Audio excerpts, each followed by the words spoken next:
Hey everyone, pardon the picture quality. I had to sneak some time away. I'm in my bathroom, in my little nook, however. But I wanted to say hi. I hope everyone is doing well. I hope this week, it is Friday here in YouTube land when I'm recording this. And I just hope your week has been productive. It's been progressive and everything you wanted it to be. I want to welcome all the new subscribers. I want to say thank you, welcome. I hope you find everything you need here. And if not, I hope it's a way to find what it is you really do need. I am Danielle, aka Kitchen Vixen. So this channel is bringing you not only healthy and exciting dishes, because I cook on this channel as well. You'll see in the previous content, but I'm also here to help you along with your self-help, self-love journey. Okay, so my book, Tea to Testimony, is available for pre-order. It is available for purchase on Amazon.com in the Kindle version, the paperback version, as well as through my Instagram. Okay, so I hope you do order your copy. If you don't, I don't know why you wouldn't, but if you don't, you can definitely share on the Kindle app. So, you know someone that bought it, you can definitely share, read it. I love it. However you get the information is how you get it. I also have an Instagram fan page called This T, it's an acronym, THIS, so T.H.I.S. _ podcast _ fans page, and that's where I answer all of the self-love questions and comments and things like that. So you might want to check that out because there's some spicy stuff on that page. So now that the introductions are done, you know how to like, share, subscribe, and ring the bell notification. Whenever I upload videos, you'll be notified. So now that's out of the way, I have some tea, honey. Okay, so today's Friday, right?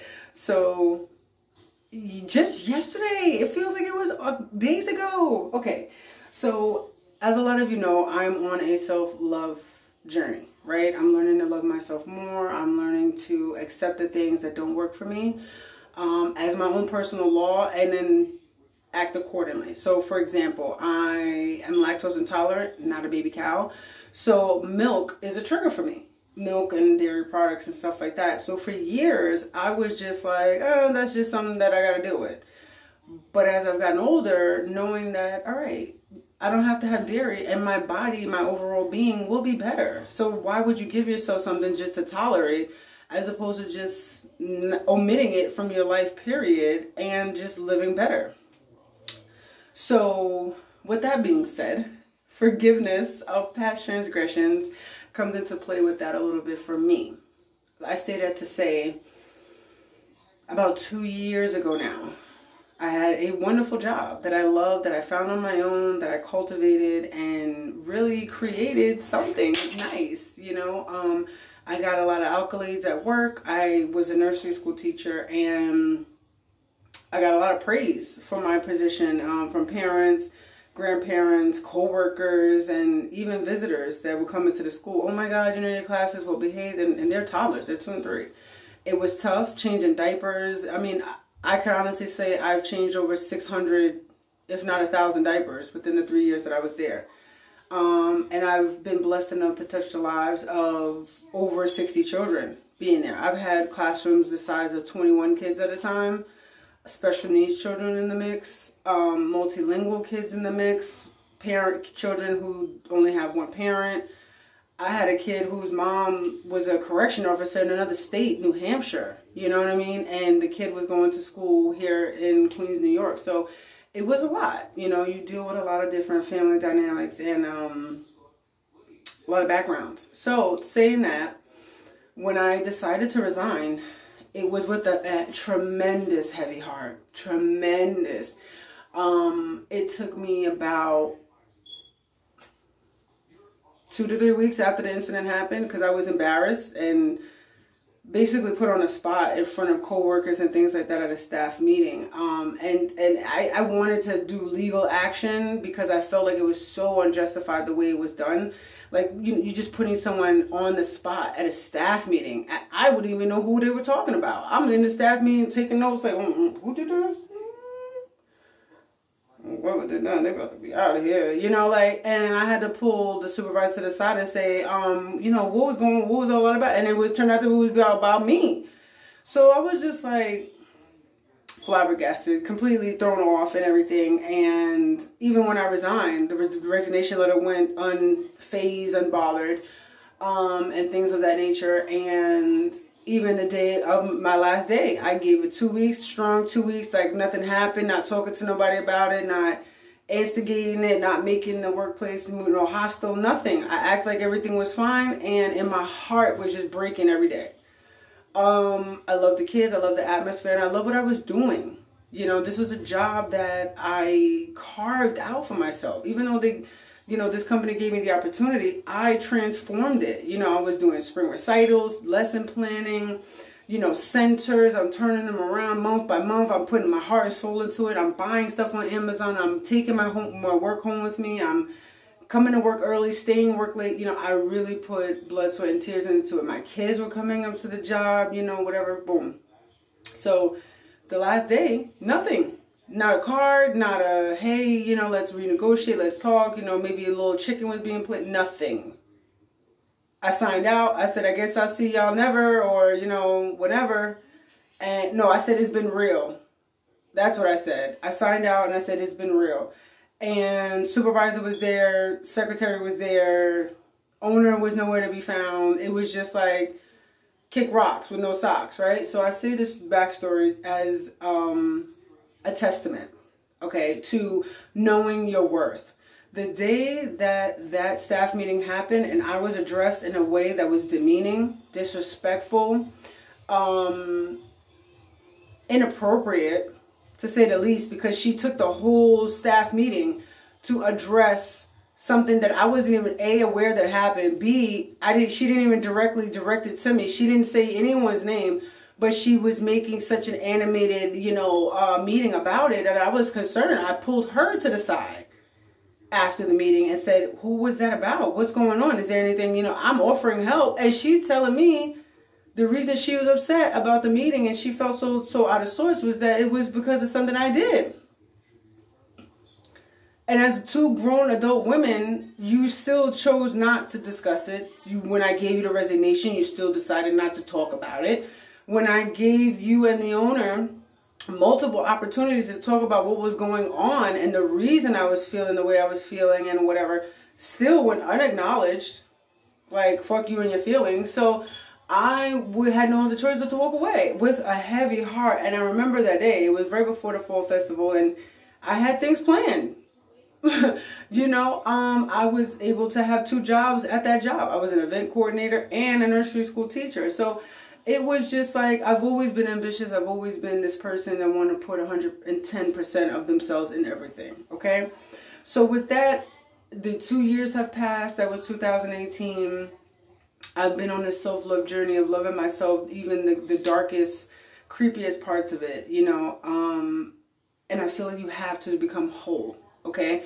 So I'm making this video to illustrate how listening to your heart and listening to who you are is such an amazing thing. So yesterday, like I said, today's Friday. So yesterday, all of that happened. 2 years in the process of learning myself, to learn myself and life lessons and stuff. I dropped my daughter off from school. I made a pit stop at Walmart, right? I'm on my way back onto the highway. I'm like, oh, you know, maybe I should, you know, see, look over. And I'm like, oh, that's the exit to my old job. Maybe this is the dark side. Maybe I could just swing by and just see what's up. I got sheets on and shit. So, speaking of. So I'm like, let's see, you know, am I here? Because I've been wearing pink for October.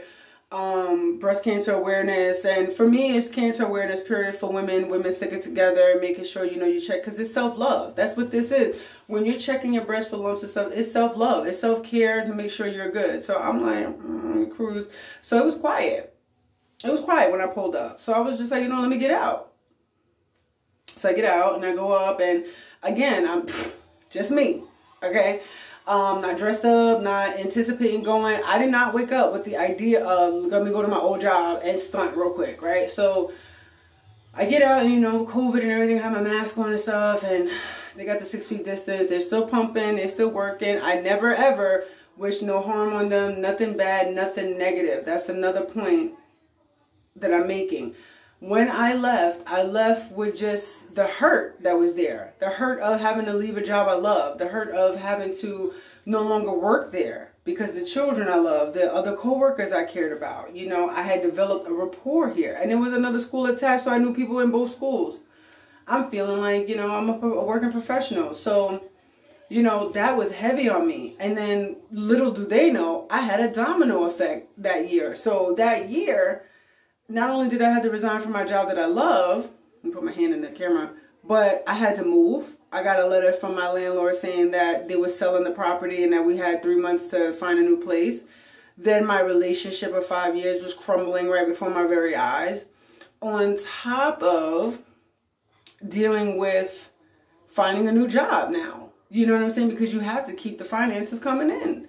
You know, so it's like, all right, my mind is distracted. What's this nigga doing? What's going on here? This and the third. And then, oh, my job is out of the window. I got to hold on to that. And then the rent. And, oh, I got to find a new place. I'm apartment hunting, you know, letting a relationship go, letting a job go. I have 2 kids. Those that know me know what it is. Okay, so that was just astronomical in my world, you know, for them to do that. I did not expect that. But bouncing back, right? So fast forward just yesterday, so now I'm there, I'm talking, see 4 of the women, 5 of the women that have been there since the dawn of time, and I'm like, all right, 2 of them, no, 3 of them, 3 out of 5 was there after I got there. So, you know what I'm saying, like, I had seniority over them, technically, so whatever. So, you know, we do our formalities, hey, how's it going, how are you doing since COVID, all this bullshit. So it's just like, and it's not really bullshit on my end because, again, I'm being genuine. I'm showing that I care. And again, I didn't realize until I got to those steps of that school that I was over it. I didn't realize that. The hurt had blinded me to the fact that I did move on. Girl, I am a published author. I'm a successful single mother. You understand what I'm saying? I have had tremendous success with my meal planning and finding customers and things of that nature. Again, if you're looking for a meal planner, holla at your girl. I've been losing weight successfully with intermittent fasting and you know, my apple cider vinegar routine and stuff. I purchased a new car. My apartment is beautiful. The one that I found from that whole fiasco. You know, my kids are healthy. We're in the best health that we've been in. You know, so I moved on. I got rid of that relationship that I was dealing with. Everything turned positive. Even I found a job 3 weeks after I left that job. Yes. So even though it was hard to find another job in terms of mentally focusing and finding one and all that rigmarole again, because finding a job, for those that know what I'm talking about, looking for a job, it's like looking for a man. It's like, what hours you work, how much you pay, where you located. These questions come back crazy. You're like, this job is not for me. So that was a lot. You know what I'm saying? From October 18th, I left, and November 19th, baby, I was signing for my first check. Okay?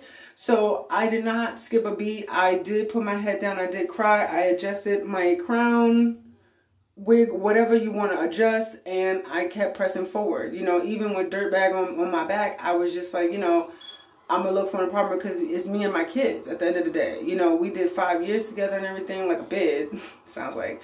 But at the end of the day, we're not married.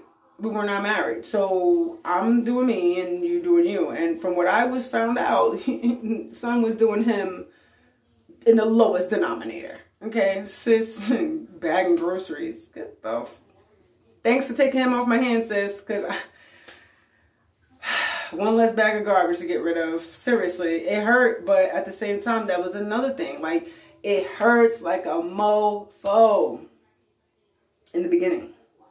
And then it gets better, and it just keeps getting better. And I'm grateful for that. You know what I'm saying? That, you know, God has come into my life and allowed me to see that it gets better. Because those things stacked up on top was like really weighing your girl down. And I was just like, you know, I don't want my kids to see me going through this and everything, you know, but at the same time, they see a survivor. They see a soldier in me. You know what I'm saying? That, all right, mommy could get this type of news and turn it around into something positive. You know, we drive around now and everything. And I tell them all the time, we used to be on the bus. We used to be doing this. And, you know, it was hard. You know, I had my first daughter. We had a house fire. And I was in a shelter for 7-8 months. That was hell. Bringing a stroller up and down. You can't go far. You got a curfew. So I say all that to say that time heals. It does. Time, you know, allows you to move on and forget. You know what I'm saying? So pulling up to that school the way I did was cool, right? So I left them alone. I got back in the car. I realized, oh shit, you did a Dunkin' order, because again, stunting. That's what I was gonna do. Like, who ordered the Dunkin'? Hey, it's the girl. She's back. Look at this. So what I did was I went to the Dunkin' and I did get my order, which was a box of Joe, cream and sugar and milk and all that good stuff on the side. Just my appreciation, because at the end of the day, she never had to give me a chance in 2016 to become a nursery school teacher. All I had was, you know, home care experience. I worked in a couple daycares before, you know, whatever. And they gave me a shot. They saw what happened and I made it pop, you know. So that's me coming out. That's my ego, right? But at the same time, I'm humble enough to know that it was an opportunity. It was a shot in the dark when I had nothing. I started at that job at $11 and I left making $17. Okay? The only person I know working there that got 2 raises in 1 year. Plus gift cards, gifts from parents, all types of stuff.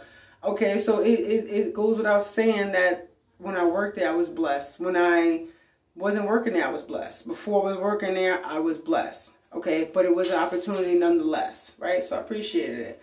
So I showed with the Joe and everything, and the same group of women that was there in the beginning, a few of them are still there at the door. And our supervisor happens to be there, wearing the same dress that I seen her in when I used to work there. So I'm like, all right, whatever, we do the Cuomo bump. What's up? Because again, emails and stuff that I've written in between that we've gone unanswered. So I know that there's animosity on her side. You know what I'm saying? I know it may not be as strong as it was 2 years ago, but it's still there. You know, would she talk to me outside in public? I don't know. She's very sus, right? However, she's like, oh, I saw you driving over there. Yeah, driving now. Because when I was working here, I was working on my license. Always working on something, right? You didn't even dare to come out and say hello. Boom.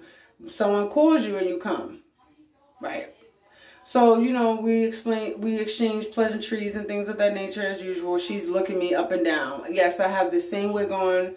Yes, I look like I'm running errands or whatever. I was comfortable. I'm comfortable now. You know, I had some nice leggings on or whatever. They was like Fabletic workout, whatever. And I had a nice hoodie on and stuff. I was dropping my daughter off and making a run to Walmart. Nothing crazy, right? Checking my nails out. Yes, they're done. Yes, I just stopped by because I saw, you know, I was in the neighborhood. And when are the odds of me being back in this area? Didn't deliberately get there, but took the time to do that, right? So I was just happy. Oh, what are you doing now? Like I said, meal planning for clients.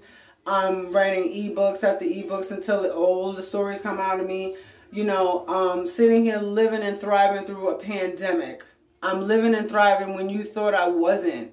When you really couldn't care less about what I had to say, now you're listening to what I'm doing now. So I said I had to come on here and make a video about how forgiveness and moving on and how, you know, time does heal wounds. Letting things go and saying, you know what? I'm no longer mad 100% at what has transpired. I have to understand, and you get to a point where you have to understand that these people are at a point in their lives where they're doing these things. Whether they're yelling at you, stealing from you, not telling you the truth, you know, making you feel a certain way or whatever the case is. They're on their own journey. They're at a certain point in their life where they're doing these things unconsciously. And you have to leave it there. You know, just like with my father, I have, you know, some father issues and stuff. Wasn't raised with him the right way. And I have to understand that that's the best he could do at that time. If he wanted to do better, he would have. If he was meant to do more, he would have. And leave it at that. Because that man was dealing with problems. Just like that supervisor who blew up in that meeting, she probably was dealing with other stuff and chose to do it that way. She thought in her mind at the time that was the right thing to do. Okay? So I cannot keep holding on to past hurt in the present. They're not, a lot of times they're not even worried about what you're worried about. You know, you're like, oh my God, you know, you said something the wrong way to me in a meeting, and, you know, you holding on to it for 6 months. She forgot 6 hours later. And you've been holding on to this shit for the last however long. You know, so that has a lot to do with it too. I started to be like, damn, D, what the fuck? Let it go. But it hurt so intensely. It hurt on a deeper level.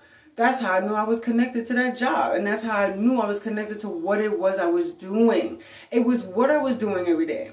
Taking care of someone's precious person. These are kids. I love working with the children. Their laughter, their little jokes, their little silly nonsense, you know, and stuff. I loved it. And that's what hurt, that I wasn't able to do it there. No one said I couldn't do it ever in life. No one ever said I was banned. I didn't do anything wrong physically to any child or nothing like that. Don't get it twisted. She was mad because I didn't interact with a visitor from the city a certain way. And a visitor from the city, I use air quotes because we never knew what happened. It was an unknown document. The person never said anything. When I asked to talk to the person who claims to have a problem with what happened and how it's behaving, she said we couldn't do a three-way call. So again, whatever supposedly rubbed her the wrong way was never addressed. Okay, so yeah, I'm doing childcare in my home now. You know what I'm saying? I do remote learning with children in the neighborhood and provide, you know, childcare at an affordable price right now. I'm going with the times and I'm adjusting as a fabulous black female entrepreneur. I have no choice. You understand what I'm saying? In my mind, my only choice is to keep riding the wave, doing what feels good for me, and becoming lucrative and staying wealthy. That's it. And providing a legacy for my children. That is it. All I'm worried about. Creating generational wealth and moving along with my family. Voting this November, okay? And doing things that you're supposed to do, like filling out that census and things like that. Yeah, do what you need to do. Be an adult. You know, and part of being an adult is forgiveness. Forgiving them for whatever the reason is. Not saying what she did was right, but forgiving her to move on and let myself go. And when I tell you, when I left, I gave them that coffee and all that shit on the side. I was flying high all day. It was such a shock. I didn't wake up thinking I was going. But giving them that coffee and everything, I loved it. I felt so accomplished and grown, and like I moved on, and I was ready to have room in my life for something else. And that's what forgiveness brings you. I love you for watching this video. I send you nothing but love and light. Please watch more videos and feel free to comment on the content that I'm providing you. Have a wonderful evening. And remember, I love you.